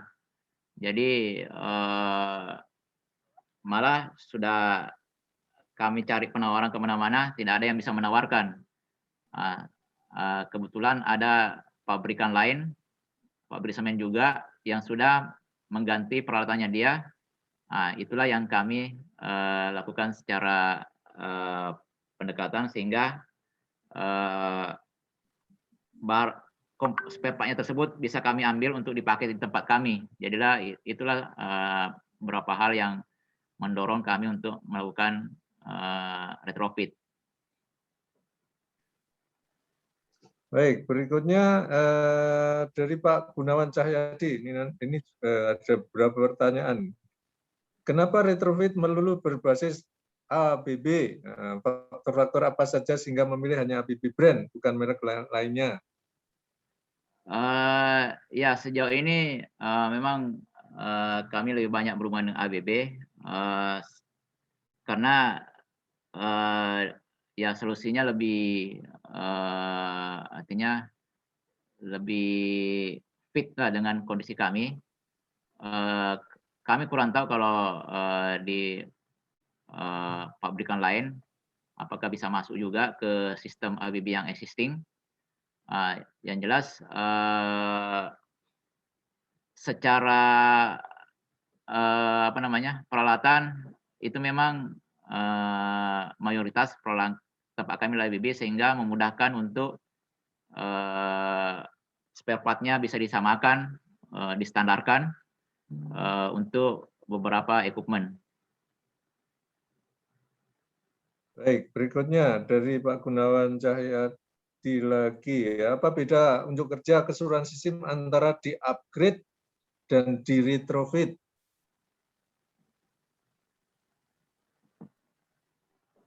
Ya, kalau perbandingan unjuk kinerja, ya mungkin upgrade ataupun penggantian itu akan lebih bagus, karena boleh dikatakan bahwa semua komponennya baru. Kalau yang retrofit, sebagian mungkin masih pakai peralatan lama walaupun masih bertahan. Jadi ini kalau untuk retrofit itu untuk memperpanjang lifetime-nya, sehingga masih bisa bertahan selama beberapa tahun. Ya mungkin suatu saat tetap ada yang perlu dilakukan, misalnya upgrade ataupun penggantian kalau memang peralatannya sudah tidak memungkinkan lagi. Baik, berikutnya dari Pak Lukman lagi. Izin bertanya, apa bedanya scalar control dan DTC? Torque control nih ya, direct torque control. Iya, kalau scalar, jadi itu tadi sudah dijelaskan sebelumnya, itu jadi dia hanya bergantung dari mempertahankan antara perbandingan antara tegangan dan frekuensi, itu dibuat konstan. Kalau DTC atau direct control, direct torque control, itu dia mengontrol langsung ke torsinya, dan untuk bisa mengontrol torsi itu harus ada model dari motor yang dikontrol, sehingga bisa didapatkan aktual torsi dan juga aktual fluxnya. Jadi dengan mengontrol kedua variabel tersebut, itu performance dari PSD yang pakai DTC itu lebih bagus dalam hal misalnya pengaturan torsi. Itu pengaturan torsinya pada saat perlu ada perubahan torsi, itu responnya lebih cepat dibanding misalnya yang sistem skalar. Kemudian juga akurasi dari pengaturan speed itu bisa sampai 0,1% atau sampai 0,5% dari nominal speed, yang mana kalau skalar itu ya mungkin ya minimal 1%. Jadi memang secara performance ini lebih bagus yang DTC, direct torque control. Nah, VSD pakai scalar atau DTC atau bisa dua-duanya? Bisa dua-duanya. Biasanya bisa fasilitas tinggal dipilih. Jadi kita mau pakai scalar atau DTC. Tapi untuk PSD yang lama atau yang sederhana itu dia pilihannya hanya scalar. Scalar itu bisa ngatur speed, bisa ngatur frekuensi. Tapi kalau yang model baru dan yang memang dibutuhkan, itu ada fasilitas vector control maupun direct torque control. Jadi selain DTC ada juga vector control. Nah, vector control itu dia mengatur torsi juga, tapi dia dari komponen arusnya. Jadi komponen arusnya dibagi, ada yang komponen untuk fluxnya atau medannya, ada komponen untuk torsinya. Nah, itu diatur secara terpisah. Nah, cuma kalau untuk DTC-nya ini karena dia tidak mengontrol lewat arus, dia langsung ke torsinya. Jadi dari model motor tersebut bisa ditahu torsinya, sehingga dia bisa lebih cepat dan akurasinya lebih tinggi. Berikutnya dari Pak Gunawan Cahyadi, apakah GTO Thyristor bisa diganti dengan SCR biasa?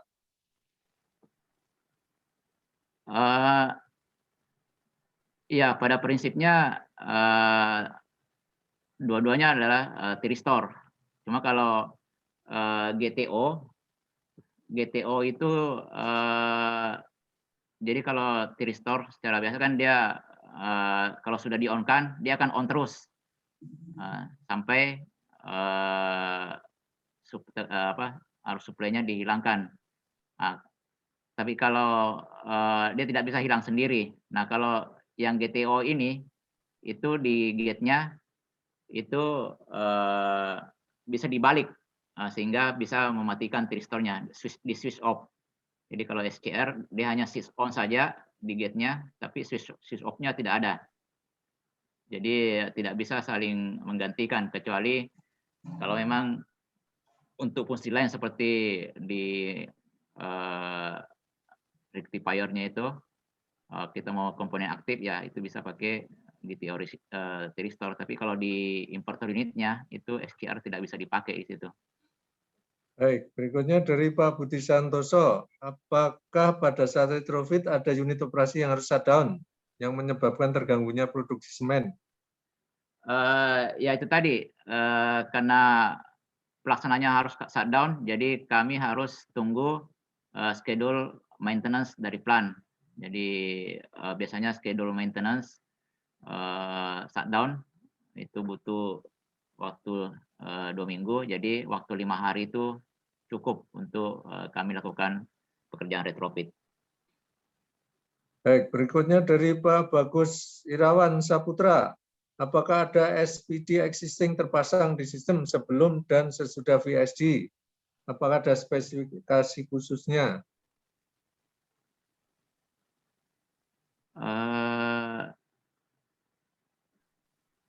Ya, maksudnya mungkin kalau VSD ya dari awal ada Pak, yang untuk memang aplikasi yang membutuhkan perubahan ini just pengaturan speed. Kalau yang lama malah masih ada yang pakai motor DC.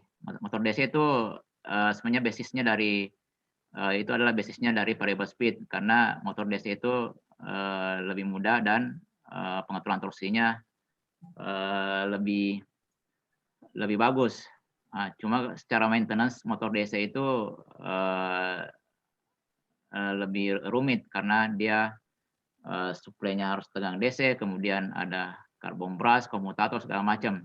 Nah, kalau pakai motor AC itu kan simple ininya maintenance-nya. Nah, jadi benar-benar fokus ke VSD drive-nya saja. Baik, berikutnya dari Pak Gunawan Cahyadi. Mengapa untuk mengontrol kecepatan motor ini tidak menggunakan komponen elektronika daya lainnya seperti UJT, PUT, dan sejenisnya? Apakah ada contoh-contoh kasus nyatanya? Ya, mungkin untuk aplikasi yang tegang rendah itu bisa macam kayak IGBT. IGBT kan sebenarnya transistor juga, tapi untuk aplikasi yang kapasitas arus tinggi. Nah, kalau aplikasi yang arus rendah, malah mungkin di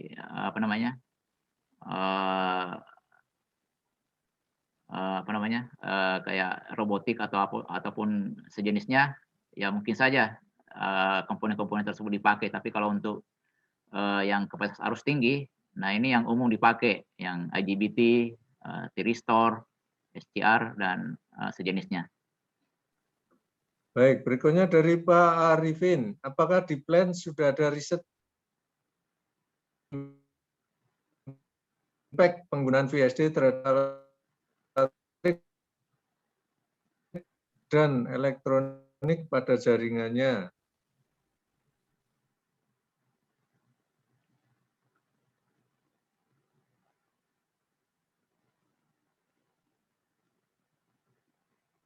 Maaf Pak, putus-putus. Bisa diulangi.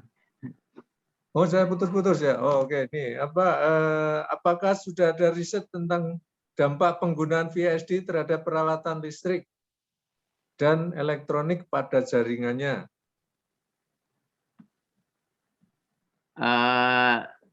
Kalau riset khusus mungkin enggak, tapi secara praktikal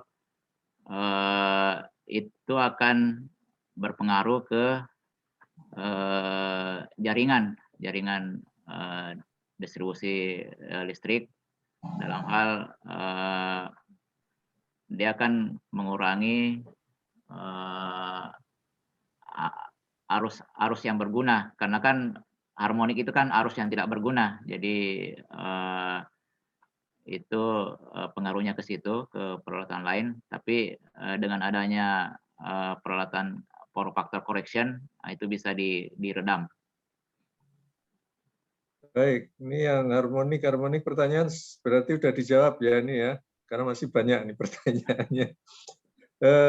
Bagaimana pengaruh retrofit terhadap kualitas semen yang dihasilkan untuk berbagai aplikasi umum dan khusus?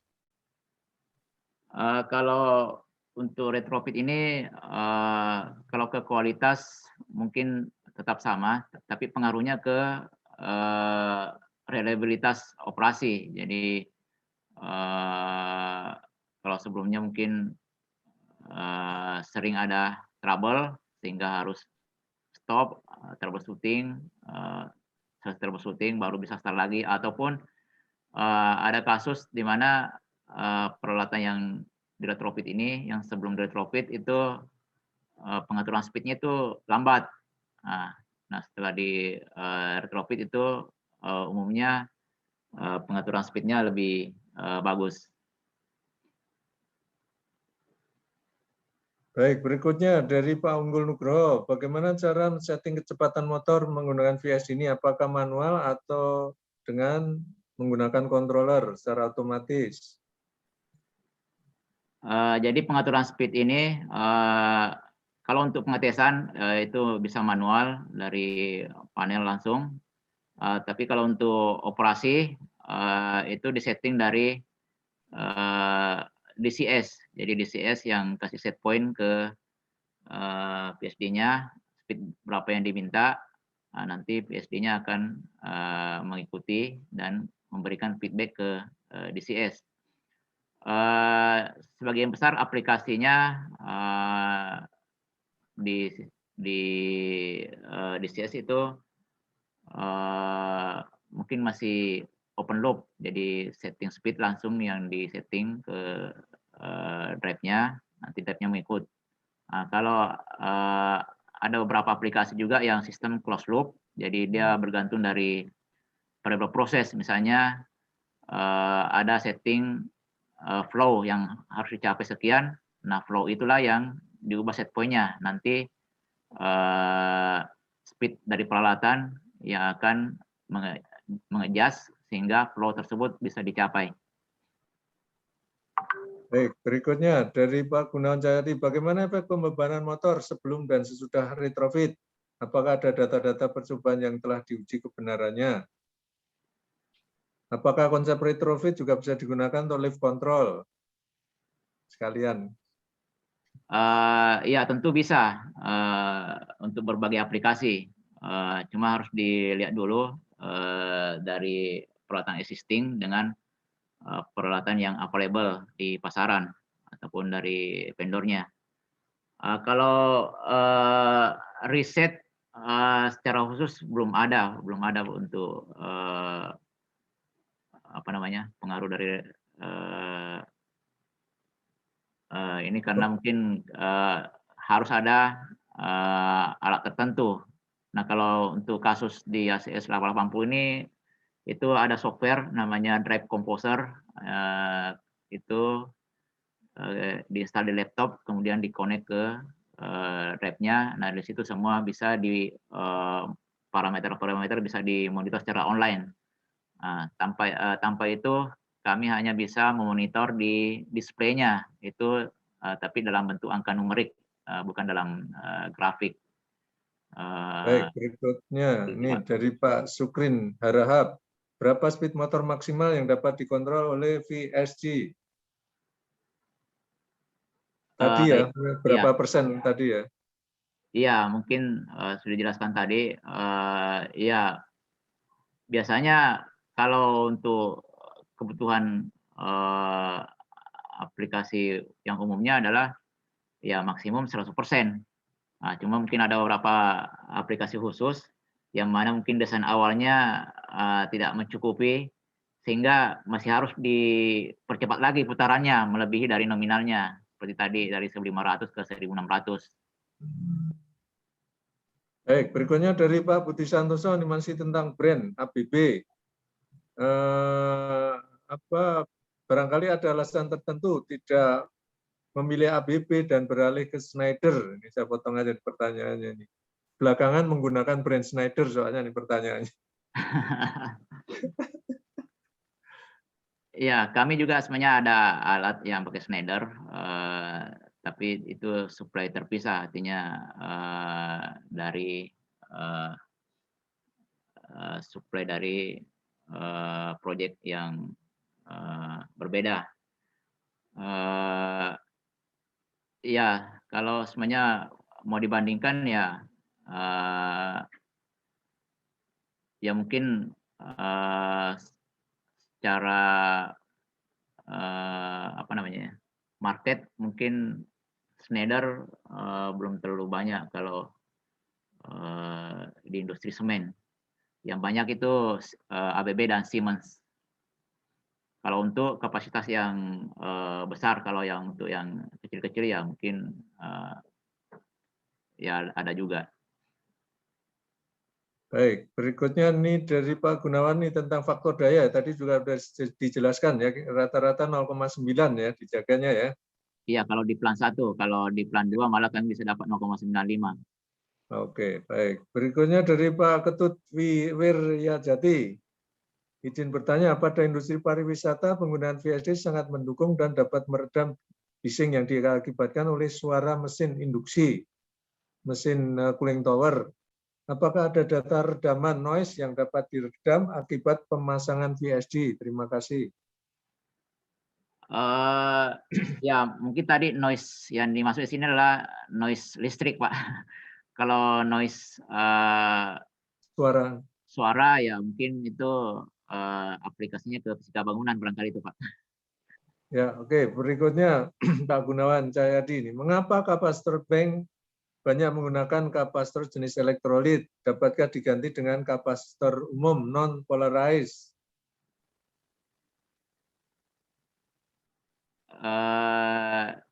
Iya, kalau masalah kapasitor bank ini apa namanya? Ya mungkin karena dia untuk meredam apa namanya? Ya termasuk harmonik juga, makanya dia kebanyakan yang polarized. Baik, berikutnya dari Pak Muhammad Arifin. Bagian terpenting dari retrofit VSD adalah hardware dan software. Dalam hal ini setting VSD. Apakah bisa di-share studi setting VSD? Torque, speed, temperature motor, current, overvoltage, dan lain-lain. Ya itu ada dalam di panel displaynya, itu ada bisa terbaca semua aktual parameter, aktual operasi, jadi speed, power, current, apalagi frekuensi dan tegangan. Itu semua termasuk temperatur internal dari drive-nya. Baik, berikutnya dari Pak Ferry. Pak, kalau kita butuh motor dengan RPM yang tidak standar, biasanya Bapak desain menggunakan apa ya Pak? Terima kasih banyak Pak Ilyas.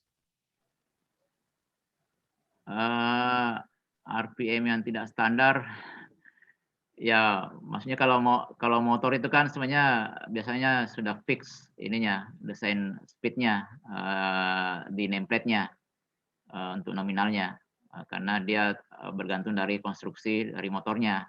Nah, untuk pengaturan speednya sendiri, nah itu biasa frekuensinya yang diatur, frekuensi ya dan juga tegangannya.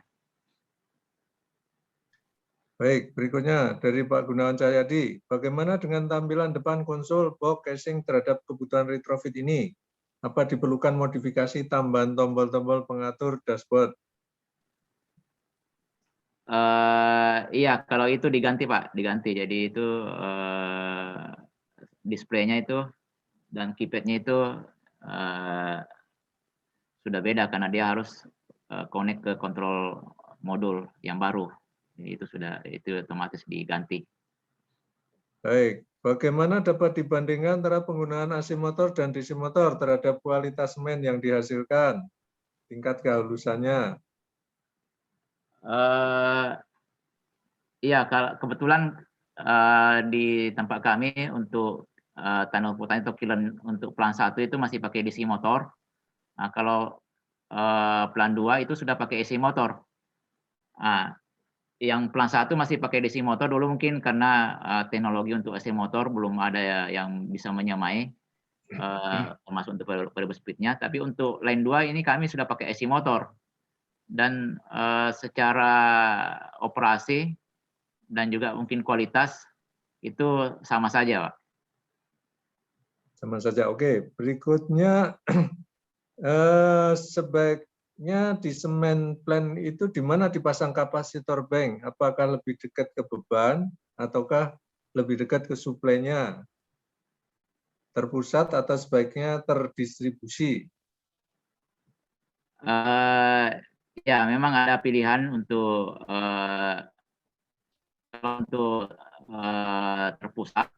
Nah, itu mungkin disimpan karena dia terpusat di suatu tempat. Tapi ada juga distribusi nanti itu yang dihubungi yang diserta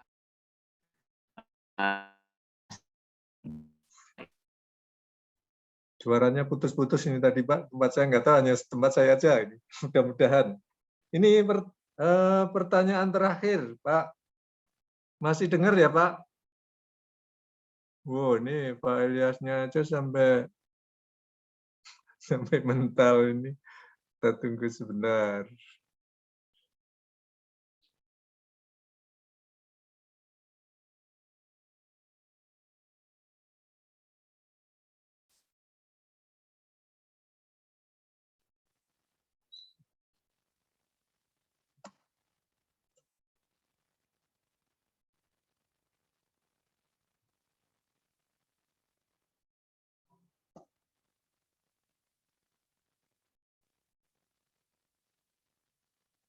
Halo Pak, belum muncul.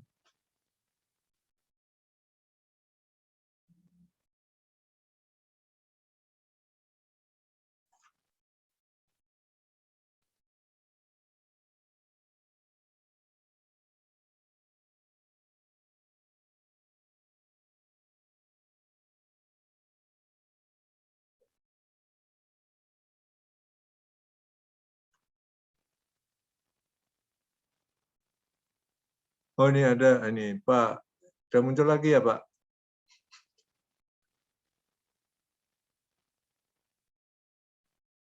Belum aktif sapinya. Oke. Oh, oke. Udah muncul lagi Pak. Ini saya pikir tadi yang putus-putus tempat saya nih Pak. oh maaf Pak, ini jaringan kurang bagus ini di tempat saya. Ini pertanyaan terakhir ini Pak. Iya Pak.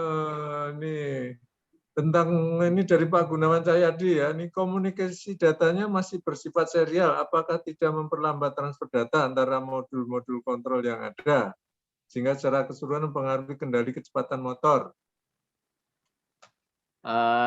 Ya itu tadi dari untuk sistem yang sudah ini Pak, sistem yang sudah obsolete tadi itu serial komunikasinya mungkin lebih ke komunikasi data ya otomatis mungkin memang dibanding yang paralel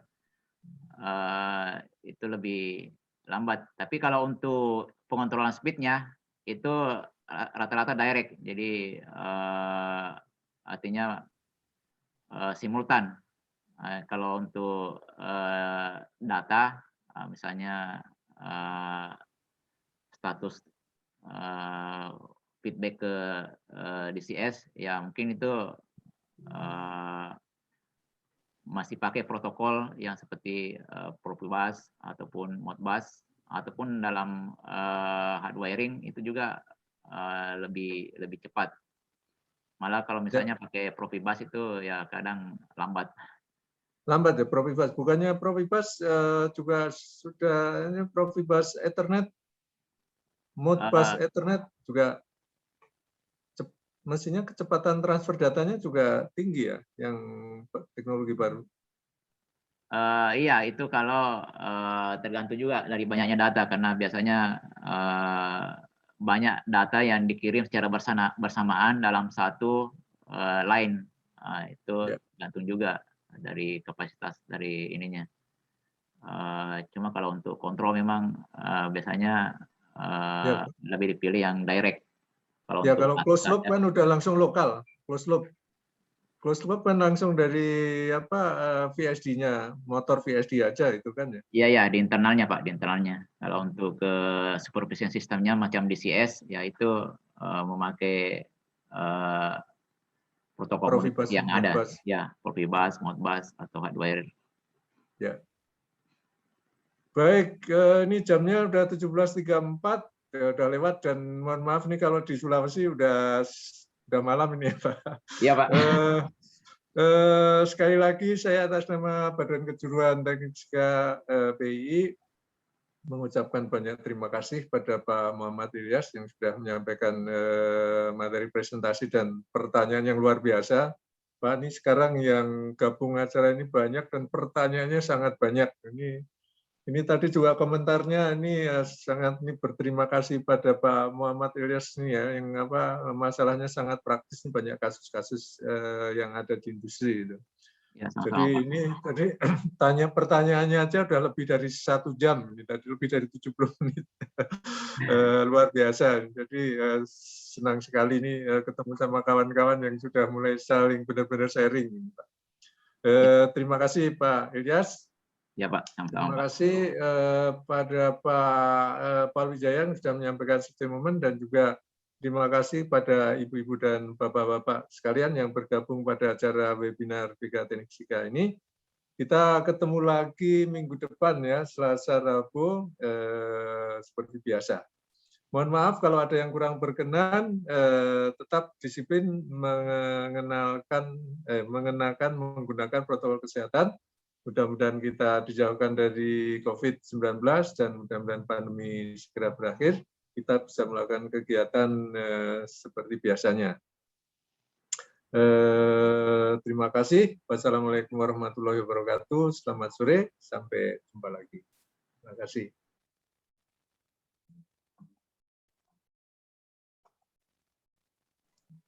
Terima kasih Pak Edi. Ya, terima kasih Pak Ilyas. Uji. Terima kasih Pak Edi. Ya, terima kasih Pak Rudi, Pak Iqbani, terima kasih. Selamat sore. Terima kasih Pak Edi. Selamat sore Pak Wadin, Pak Ketut, terima kasih. Terima kasih Pak Edi, Pak Ilyas. Ya, Pak Gunawan, terima kasih ya. Pak. Dan Pak itu safety moment siapa tuh lupa. Terima kasih Pak Wijaya. Oh iya ya Pak Wijaya, iya baik. Terima kasih. Pak Edi, Pak Ilyas, dan Pak Paul. Terima kasih Pak. Ya, terima kasih Pak Risman.